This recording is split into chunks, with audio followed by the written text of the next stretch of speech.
Hello, ladies and gentlemen. It's a chess show on Pod TV.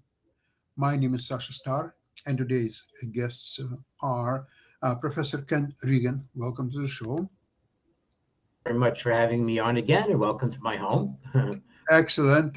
And also welcome Dan, who is the Grandmaster in Correspondence Chess. Please welcome to the show. All right, thanks. Happy to be here. Great to see you. Okay, Ken, I would like to start with a discussion about upcoming, actually ongoing, this great Yeah, 960 Fischer chess. right. So the great thing is this weirdly named GOAT freestyle chess. Now I must start with a little complaint about their use of freestyle. Okay. Freestyle originally meant teams of humans playing with computers. In other words, being allowed to cheat. That was actually a change from Kasparov's name Advanced Chess. But the PAL-CSS freestyle tournaments in 2005 to 2008 are still the biggest examples of this genre. But then that type of freestyle chess became called centaur chess, which is maybe more apt. Humans riding a computer, like a centaur person and horse. So maybe that freed up freestyle to be used for this idea of just playing fresh chess 960. But as far as freestyle goes, chess 960 is not totally free the um, because the setup of the uh, um, pieces has to be the same for both sides. Anyway, this does have a lot of the world's top players and is currently at the final stage where Magnus Carlsen and Fabiano Caruana have drawn their first game. But I'm going to show a game that Magnus Carlsen won in the semis against Norbek Abdusattorov uh, at this kind of chess. So right away, we see wildness. We see the chess pieces, but not in their standard positions. However, they are symmetrical. The two rules that have to be followed are the bishops are on opposite colors, and the king is between the rooks. And the Fischer, this type of chess was invented by Fischer, adjusting ideas that David Bronstein and Palbenko had before him, and it was mainly the Fischer castling rule that was the intellectual contribution. So the final position of castling is the same. So if White's pieces, White's queen on e1 and bishop on uh, g1 clear out, White will be able to castle kingside by moving the king here without moving the rook. So the final position of castling is the same. It's just the origins of the pieces are not the same. And if, again, various pieces clear out of the way, White would be able to castle queenside by moving the king here and White's rook hopping over to the yellow square.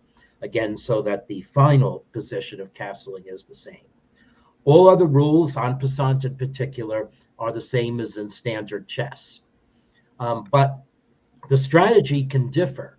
And here, Carlsen made a very weird move. He's been doing this as White, and he's been calling it the Grobe opening. If I were White here, I would probably play c4 to allow White's bishop to have air, or e4 because White's queen is behind it. But anyway, Carlsen played g4, which I don't know creates witness. He plays G4 because he's Carlsen. Yes, that's probably right. There's no other good reason to play that. And he does get to put the knight behind the pawn, and now this is fairly strong, getting squares on the king side. And Black just decides to go for a slow build up, but now Carlsen attacks the center, and now already Chess.com's Chess 960 computer doesn't like Black's knight b6 move. Why wouldn't Black take the pawn on d4? Let's see. In fact, that's the move it makes, and Chess.com's computer already thinks that Black would have a little pull if you took White's word for it. So Carlsen was intending to play the global king gambit, I guess, or whatever. I don't know what you would call that. So all chess 960 positions offend my sense of the aesthetic. Yes, and I'm going to show you Tyler Cowen saying exactly the same thing. So after we see this game, we'll discuss it. But anyway, black played this, which seems like a natural enough move. And the other thing is, I don't believe that chess engines are really able to give reliable evaluations in the first few opening moves until the position makes contact in some way. So that's one reason I begin my own analysis at turn 9. Completely standard choice I made 17 years ago and followed through with. So F3 gets a question mark. The computer wants Carlsen plays C3, but I don't know. F3 is opening the bishop to guard D4. It doesn't look like a bad move to me. And well, the engine likes black capturing on D4, I guess, to drive white's pieces back. But okay, so that's actually maybe a little surprise, giving up the bishop for the knight. But now white's knight has some good squares, and already we have some irrationality in the position. Will white be able to sink a piece on D4? Well, no, black takes care of it right away with D5. Sink a piece on D5, but white will be able to gain control over the D4 square, most likely. Okay, so yeah, well, one must say something. The moves have not been seen before. They are highly creative, and the position is actually quite level. Even though I think actually I would say white would be in trouble here. White's less developed. Black has 2 bishops.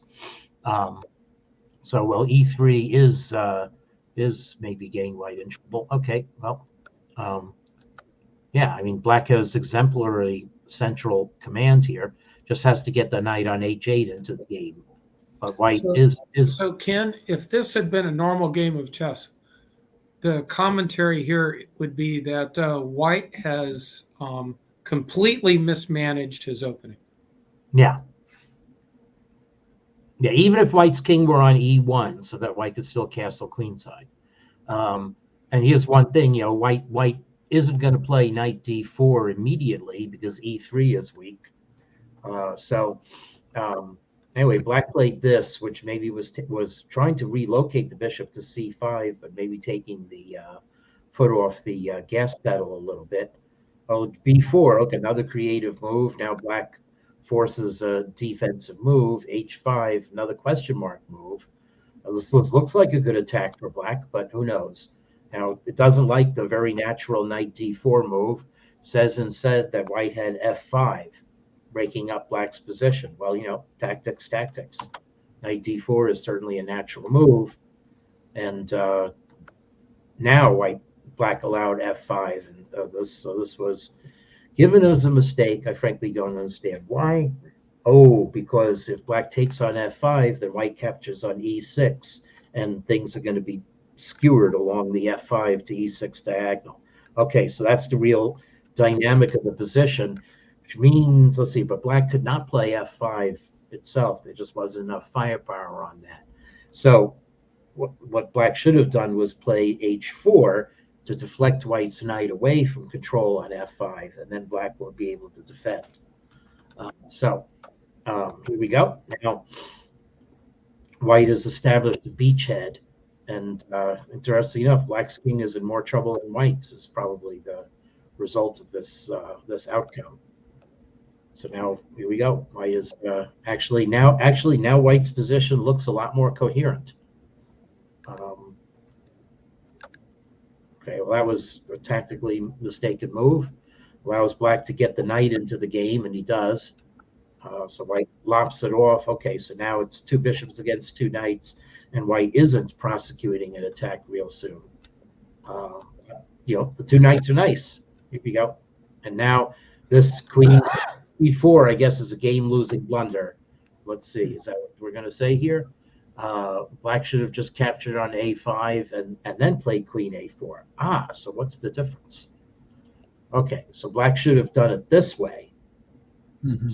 So what's wrong with here? White captures. Ed White gets the pawn on b6, and that's a thorn in black's side. In fact, checkmate is coming. That's what black. This is, by the way, played at rapid time control. So here's checkmate coming.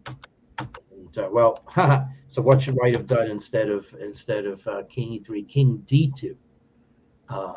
Oh yeah, to block with the knight. To block with the knight. But then black still would have would have captured pawns. Okay, so black took captured, played rook e8.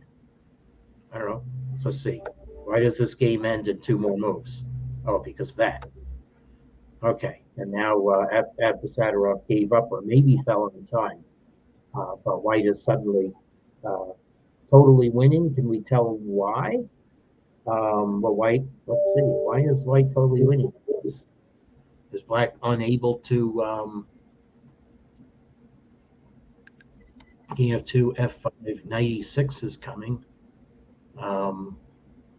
I don't necessarily understand what's bishop e7 winning, just winning material. I must say I'm a little bit mystified, except I do know that black maybe can't stop White from infiltrating here. This takes some looking at tactics. So there's nothing wrong with bishop e2 check. So it's a question of okay, so black plays a normal move. White goes to e6. Why can't black defend this? Bishop e4 and knight takes c4. They're all coming up with desperate moves for black. So obviously there's something desperate going on here. Let's just play this. How's the hammer fall here? Oh, nice. Knight 5. Yeah, and I guess you're just losing stuff. Okay, you play rook d8, and then it's knight d. Oh, haha! This is mate. That's why. Oh, whoops! Anyway, Nice. Yeah, so I'm forgetting that It's White. just that weakness on the back rank. Yeah. You have to choose between getting mated on the back rank or losing the b pawn with mate, or maybe getting bishop's forked and. Yeah. So anyway, so black still had time left. So Doderbek just was able to analyze this position and tell that it was hopeless. Here's just the final position from the first match game of Carlsen versus of Caruana. Caruana did not play the Grove, and this is another starting position. So I'll scroll through this game, maybe without comment. We'll see how long it takes this game to look like a rational chess position. And I think it especially will after the players castle. So there's White castling. The Fischer, the final position of castling is the same. Let's see if black castles or does black get his rook out. Okay.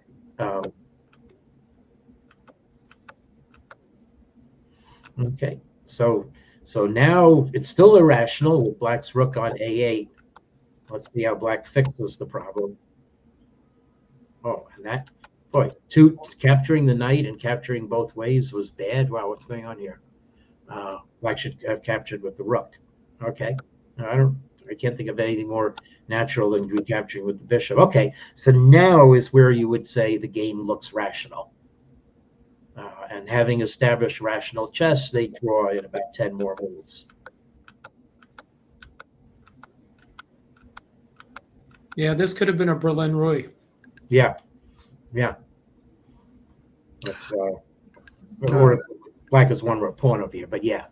So I feel that as much as it's interesting to see these games while they're being played, it's complete waste of time to see them once they're already finished and result is there, and you are trying to analyze.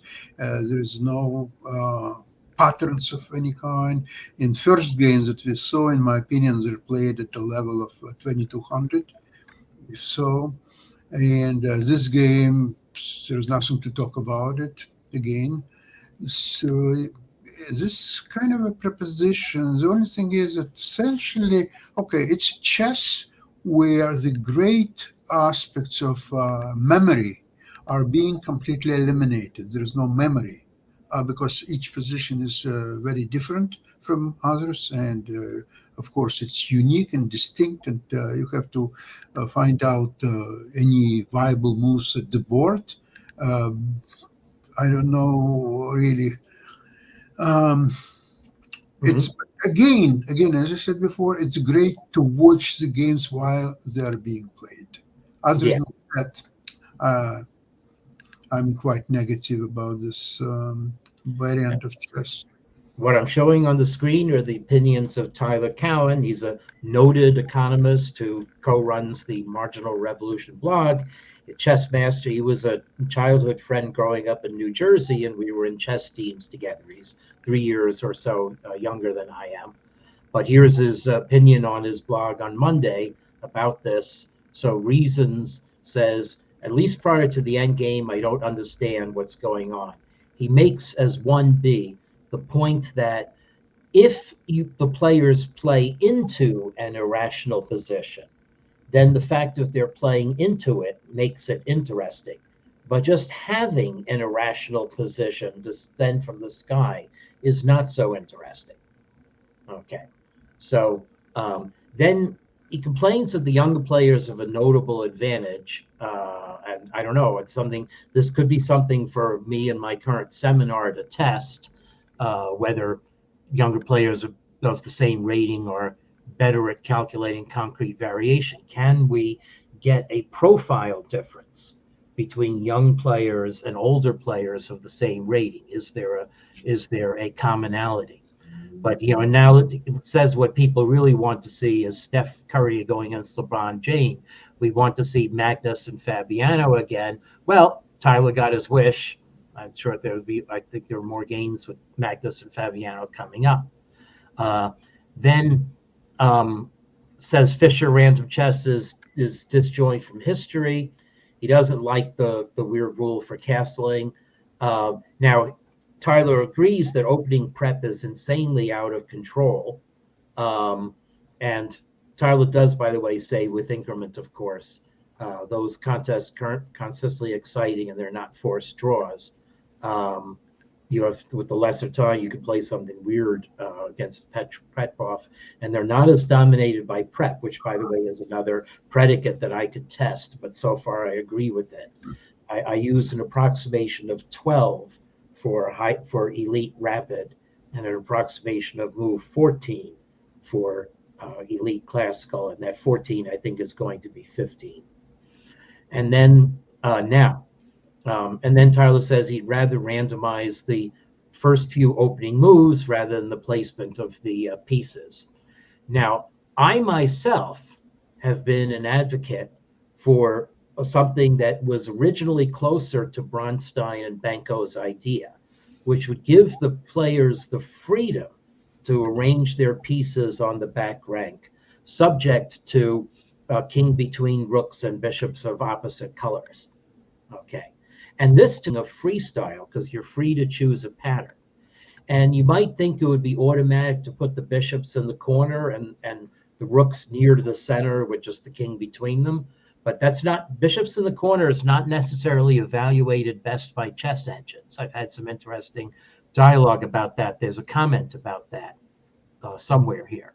Ken, do you believe that this has to be symmetrical position after? No, that's the point. Okay, I would go even further. I would eliminate castle whatsoever, so the king can be elsewhere in the corner or whatever you want to put it, and just play the game without castling. What's the problem with that? Yeah, it could do that. So the main point, no, it's not symmetrical. And one other thing is, for this reason, the opening 8 moves favor black, and that black commits last. Yeah. And especially with what you say about castling, it means that black could guarantee a position with kings on the opposite sides of the board if black was in a needing to win and on demand situation. But what's interesting is that in this variant of chess, let's call it Bronstein chess, there would be some opening preparation, because obviously there will be established the best way of set up your pieces sooner or later. Maybe, yeah, it's good. That's a good open question. Or is it reactive? No, So I think so. If you have a big computer, it's actually relatively trivial to, in fact, a company like DeepMind could quickly build an engine, put in the rules, and within 8 hours, I suspect it would tell you what the optimal opening positions and have an engine crafted to play optimal strategy. Okay, in this But, I mean, case, computers and machine learning are so much more powerful now than okay, they were even 10 years ago. That okay, these things are straightforward to set up and solve. okay. Yeah. I would like then to a little bit to change rules. I would like to suggest that the game starts with the white putting any of the pieces on a first rank. Okay. Now the black will have two moves to put two pieces anywhere he wants it, Mm, and the white's turn also to put two pieces wherever he wants that's to. an Right? idea also. Yeah, Yeah. that's like a snake draft. Yeah. That's right. And that would lessen That's a standard thing. maybe lessen black's advantage in the opening part Yeah, of this. But yeah. but That's the, also possible. but that would provide much more creativity that playing dubious positions from the move one and trying as soon as possible, if possible at all, to get that into normal chess patterns. And but again, while the game is being played, I found it's quite interesting. But to analyze and see these games, Dan, I agree with you that this is almost like struggling with your chess tastes and aesthetics and anything. That's right. Yeah. This may be a little more like normal chess. I did play 2 games against Hikaru Nakamura like this Oh, when yeah. I visited the US Open in 2007. And I was actually winning the first game. He was very surprised, but he outplayed me from that point on. And then he I mean, crushed that's the story of 99.9% of Nakamura's games. He goofs around in when he's not taking things seriously, right? Or when he's so. It's like because he's Nakamura or because Carlsen is Carlsen. Yeah. They don't really have to like give it their all until. And I played one game this way against Jan Elvest, and he set up his pieces on the standard square, saying it's a good arrangement. Anyway, so that's wonderful.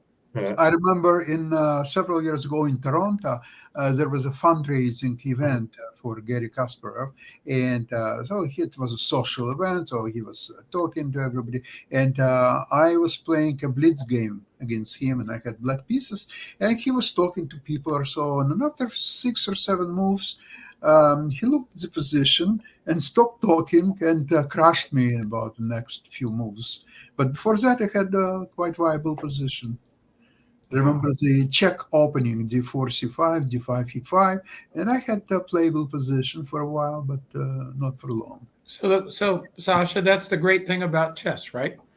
In chess, so my over-the-board rating is, somewhere in maybe like the top, depending on what you're looking at, the top few, maybe the top 10 percentile or something like that. Let's say it's in that neighborhood.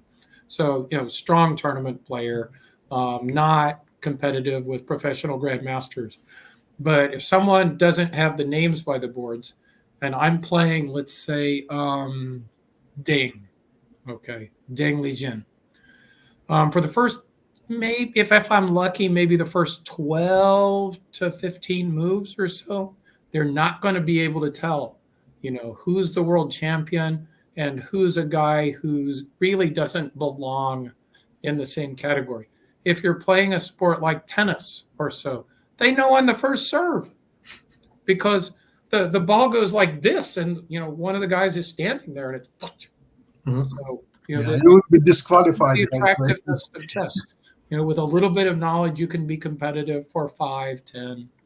12. And this is a great thing about chess, that you can play against even world champion and still get out of the opening after maybe 8, 10 if you're lucky. It's still about if you're not lucky, you get mashed in like 7 or 8 moves. I've had that. Well, guess what? But if you go, for example, in the ring against Mike Tyson, right? And you one punch. In the second one punch. You're not there. You're no longer there. I mean, you're still lying there, and you're probably alive, hopefully, but nothing more than that. Yeah, the differences appear more subtle until there comes a certain point. Yeah. Anyway, so I will just say that I don't watch Chess 960 events. I'm not interested in Chess 960 events. I'm not interested in playing Chess 960. That's because I find kind of the continuity, the symmetry, the history, the depth of chess is what really fascinates me. The idea of sitting there and just calculating like, well, what's the best move or how can I trap someone has never really interested me, which is one of the reasons why I'm a much stronger correspondence player than over the board. Well, I didn't plan to watch this 960 tournament, except that my wife is watching every day for hours. And, when she's watching, I started to watch as well. And while I'm watching, I found it's quite interesting. If you find it entertaining, then that's fabulous, right? I mean, people should do what interests them. Yeah, whatever interested. I found it's more interesting to watch CNN. Yeah. Anyway, listen, I would like to thank you very much for today's program. We'll definitely talk more about it. And I'll have to also put a little bit more thinking about really all what it is, and including Bronstein's variation. And it's quite interesting. I'll tell you that I was watching today interview with the organizers of this tournament. He's planning huge events in 2025, including Grand Slam tournaments in 960 chess, and he has plans to actually getting that as a centerpiece of the chess world, and all the rest, like rapid and normal chess and so on. I wish I had sponsorship to fund the tournament with my variant anyway. So okay, we'll talk about I mean, my standard response in cases like that is knock yourself out. Okay, I'll see. Go all right, thank you very much. Thank you very much, everybody. See you soon, please. Take care, everyone. Next week. Bye-bye.